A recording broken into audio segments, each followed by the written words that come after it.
L'orpaillage clandestin, cette pratique de plus en plus répandue dans nos sociétés préoccupe les jeunes de la Côte d'Ivoire.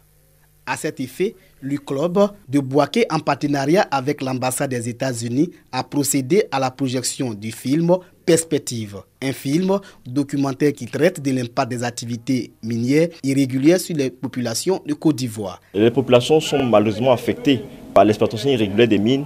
Il y a la grande dégradation du sol et donc il y a des conséquences sur l'environnement, et qui parle d'environnement parle de vie. En complément à cette projection, les effets néfastes de l'extraction minière irrégulière ont constitué la trame d'un panel. L'objectif de cette séance d'échange, discuter sur les conséquences désastreuses de cette pratique sur le plan économique et social. Le club est un sous-compartiment de l'UNICEF. Créé au Sénégal, il est implanté en Côte d'Ivoire en 2016.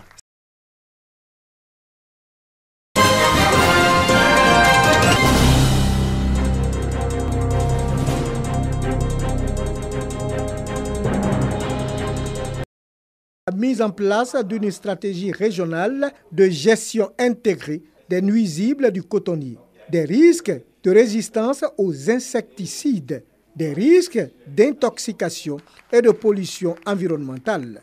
L'atelier se propose de contribuer de façon durable à l'amélioration de la compétitivité de la filière, à l'amélioration des revenus des producteurs, à la sécurisation de leur santé et à la préservation de l'environnement en Afrique. Il s'agit de mettre en place des stratégies et des méthodes de lutte qui puissent permettre aux producteurs d'améliorer ses revenus.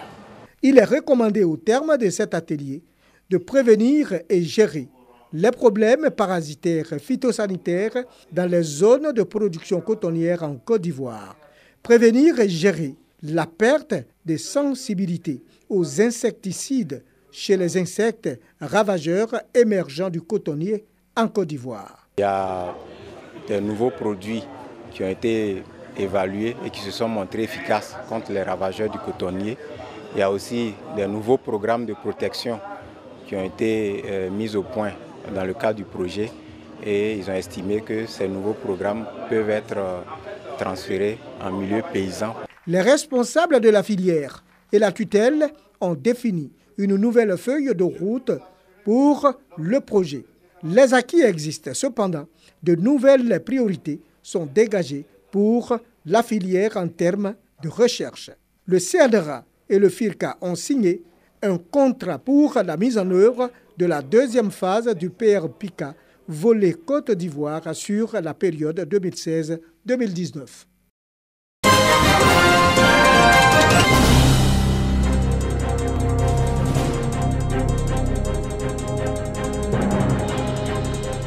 Il y a eu une petite amélioration au niveau des conditions de travail, mais cela demeure toujours archaïque parce que c'est avec les machettes qu'on continue toujours de travailler.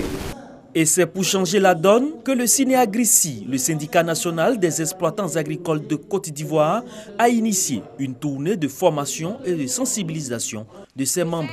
Ainsi qu'ainsi, dans la région de l'Agné-Bichiassa, les producteurs agricoles sont outillés sur les nouvelles orientations et de productions agricoles afin d'améliorer leurs pratiques culturelles.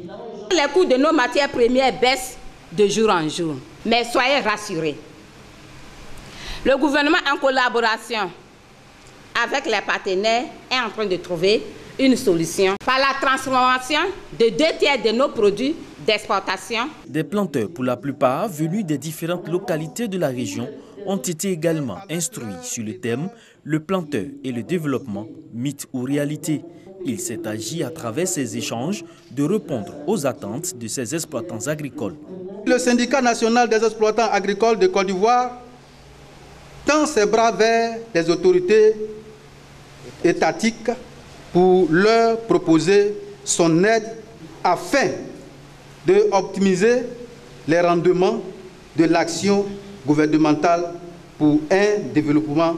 Il faudrait que le planteur vive aisément en étant capable de satisfaire à ses besoins primaires, se loger, se vertir et puis se nourrir. Et donc c'est en cela que nous avions initié le syndicat national des exploitants agricoles de Côte d'Ivoire, une entité qui pourra plus ou moins contrôler et pouvoir éduquer puis informer les producteurs sur les programmes d'activité que le gouvernement met en place à travers le ministère de l'Agriculture. Après l'étape de Sikensi, le syndicat national des exploitants agricoles de Côte d'Ivoire se rendra les jours à venir dans d'autres régions du pays pour le même exercice. Sa mission est de défendre les intérêts financiers et sociaux du monde agricole. À ce jour, le Ciné-Agrici revendique près de 3 millions d'adhérents.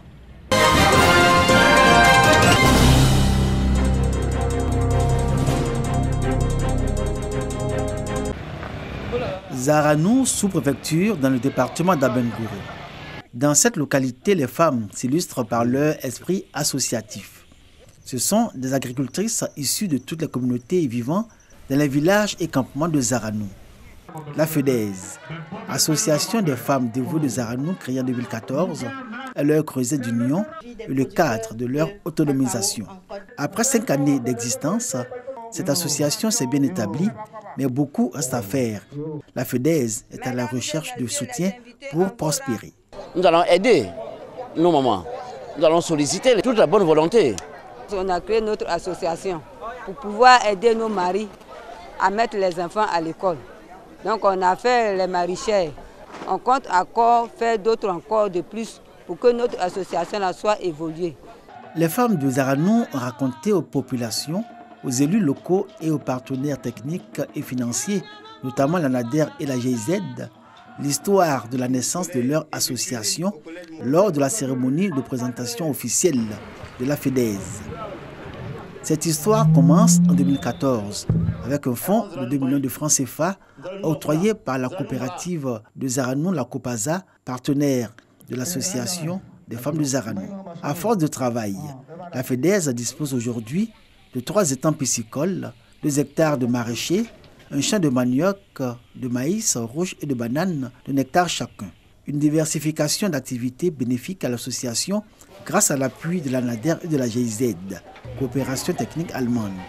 Cet appui se traduit par la formation aux itinéraires techniques des cultures vivrières et maraîchères, à la conduite à la pisciculture, au renforcement de la cohésion au sein des groupements et à l'entrepreneuriat agricole.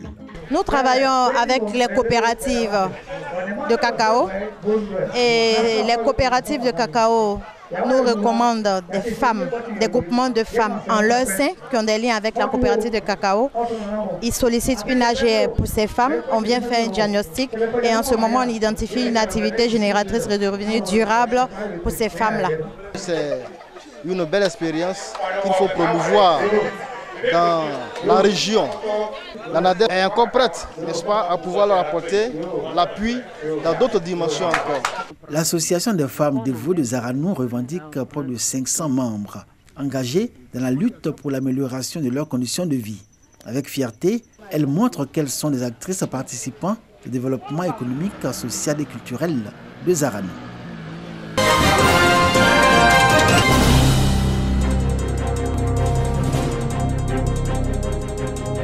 À Bouaké, c'est le collège d'enseignement technique féminin qui a abrité la journée nationale de la francophonie. Concours de dictée, de poésie, de lecture et projection d'un film sur l'engagement des jeunes filles à se battre pour leur autonomisation. Des activités au menu de cette journée pour la promotion de la francophonie. Le CETEF de Bouaké a été sélectionné pour abriter cette cérémonie, vu le professionnalisme, la qualité du travail et du service que nous offrons, à savoir la couture, la coiffure, la cuisine, le volet sanitaire social. Les différents intervenants ont engagé les jeunes à promouvoir les valeurs de la francophonie, à savoir la solidarité, le vivre ensemble et le partage. Par ailleurs, le directeur régional de la culture et de la francophonie a saisi cette occasion pour inviter les élèves de cette école à s'intéresser à la lecture. Il s'agit donc pour nous de venir vers cette cible-là, précise-là, pour les encourager dans leur entreprise, dans leur apprentissage et faire en sorte que demain, ils puissent honorer les principes de la francophonie qui tournent autour de l'élévation de l'autonomisation de la femme. La journée internationale de la francophonie est célébrée le 20 mars de chaque année. Paix, citoyenneté et développement. Les femmes et les jeunes de la Côte d'Ivoire s'engagent. Thème retenu pour la commémoration de la journée nationale de la francophonie. Bien, merci beaucoup.